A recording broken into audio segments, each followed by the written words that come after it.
بسم اللہ الرحمن الرحیم۔ حضرت محمد صلی اللہ علیہ وآلہ وسلم محبت و شفقت کے پیکر۔ حضرت محمد صلی اللہ علیہ وآلہ وسلم تمام جہانوں کے لیے رحمت بن کر تشریف لائے۔ آپ صلی اللہ علیہ وآلہ وسلم نے ہر انسان سے نہ صرف خود محبت فرمائی بلکہ لوگوں کو بھی ایک دوسرے کے ساتھ محبت اور پیار کا پیغام دیا۔ حضرت محمد صلی اللہ علیہ وآلہ وسلم بچوں سے بے حد پیار کرتے تھے اور ان کا دل و جان سے خیال رکھتے تھے۔ احادیث کی مشہور کتاب شمائل ترمذی میں لکھا ہے، حضرت محمد صلی اللہ علیہ وآلہ وسلم بچوں پر بہت مہربانی فرماتے تھے، ان سے محبت کرتے تھے، پیار سے ان کے سر پر ہاتھ پھیرتے تھے اور ان کے لیے بھلائی کی دعا فرماتے تھے۔ بچے آپ صلی اللہ علیہ وآلہ وسلم کے قریب آتے تو آپ انہیں گود میں لے لیتے، لیٹے ہوئے ہوتے تو بچوں کو اپنے پیروں پہ بٹھا لیتے، کبھی سینے پہ لٹا لیتے، راہ چلتے بچوں کو سلام کرتے، ان کو چومتے اور پیار کرتے، فصل کا پہلا میوہ سب سے کم عمر بچے کو کھلاتے۔ اپنے نواسوں یعنی حضرت علی اور حضرت فاطمہ کے صاحبزادوں حضرت حسین اور حضرت حسن سے آپ کو بہت محبت تھی۔ بیان کیا جاتا ہے کہ آپ ایک دن نماز پڑھ رہے تھے، حضرت حسین بچوں کی عادت کے مطابق آپ کی کمر مبارک پر بیٹھ گئے اور ان کے گر جانے کے خیال سے آپ صلی اللہ علیہ وآلہ وسلم نے اپنا سجدہ لمبا کر لیا۔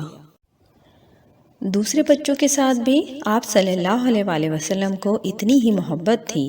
حضرت انس حضرت محمد صلی اللہ علیہ وآلہ وسلم کے خاص خادم تھے۔ غزوہ تبوک کے موقع پر جب جنگ کے لیے چندہ اکٹھا کیا جا رہا تھا تو ان کی والدہ نے انہیں حضرت محمد صلی اللہ علیہ وآلہ وسلم کی خدمت میں پیش کر دیا اور عرض کیا، اے اللہ کے رسول، میرے پاس کوئی چیز نہیں جو چندے میں دے سکوں، میں اپنا یہ بیٹا آپ کی خدمت میں پیش کرتی ہوں۔ اس وقت سے حضرت انس حضرت محمد صلی اللہ علیہ وآلہ وسلم کی خدمت میں تھے۔ آپ فرماتے ہیں کہ میں نے 10 برس حضرت محمد صلی اللہ علیہ وآلہ وسلم کی خدمت میں گزارے۔ آپ نے نہ کبھی مجھے ڈانٹا، نہ مارا اور نہ کبھی یہ پوچھا کہ تم نے یہ کام کیوں نہیں کیا۔ کبھی ایسا ہوتا کہ آپ مجھے کسی کام کے لیے کہتے اور میں کھیل میں لگا رہتا یا کام بھول جاتا تو آپ صلی اللہ علیہ وآلہ وسلم کچھ دیر بعد مسکرا کے فرماتے، اب تو یہ کام کر دو۔ صحابہ اور صاحبات کی ہمیشہ خواہش ہوتی تھی کہ وہ اپنے بچوں کو حضور کی خدمت میں لے کر جائیں اور ان سے اپنے بچوں کے لیے برکت کی دعائیں کروائیں۔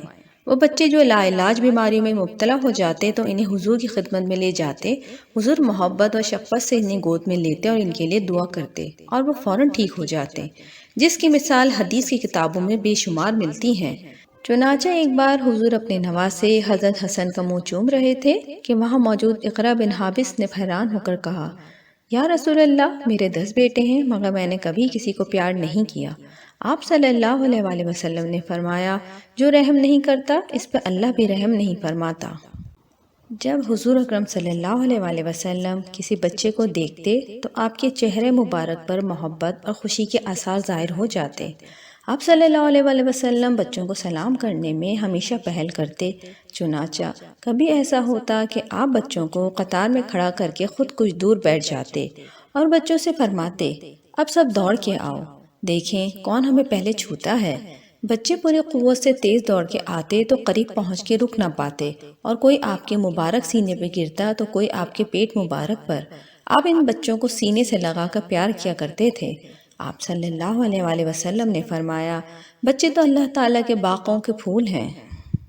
شمائل ترمذی میں بیان کیا گیا ہے کہ ایک یہودی کا بیٹا حضرت محمد صلی اللہ علیہ وآلہ وسلم کے پاس اکثر آیا کرتا تھا اور کبھی کبھی کوئی کام کر دیا کرتا تھا۔ اتفاق سے یہ لڑکا بیمار ہو گیا۔ آپ کو جب اس کی بیماری کا علم ہوا تو اس کے گھر تشریف لے گئے۔ اس وقت بچے کی حالت بہت خراب تھی، اندازہ ہوتا تھا وہ زندہ نہ بچے گا۔ اس کی بھلائی کے خیال سے آپ نے اسے مسلمان ہو جانے کے لیے کہا۔ بچے نے اپنے باپ کی طرف دیکھا تو اس نے اجازت دے دی۔ بچہ کلمہ پڑھ کے مسلمان ہو گیا۔ آپ صلی اللہ علیہ وآلہ وسلم بہت خوش ہوئے اور فرمایا، سب تعریفیں اللہ ہی کے لیے ہیں جس نے میری وجہ سے اسے دوزخ کے عذاب سے بچا لیا۔ حضرت محمد صلی اللہ علیہ وآلہ وسلم بچوں کو خود بھی وضو اور نماز سکھاتے اور اپنے صحابہ اکرام کو بھی اس کی تلقین فرماتے۔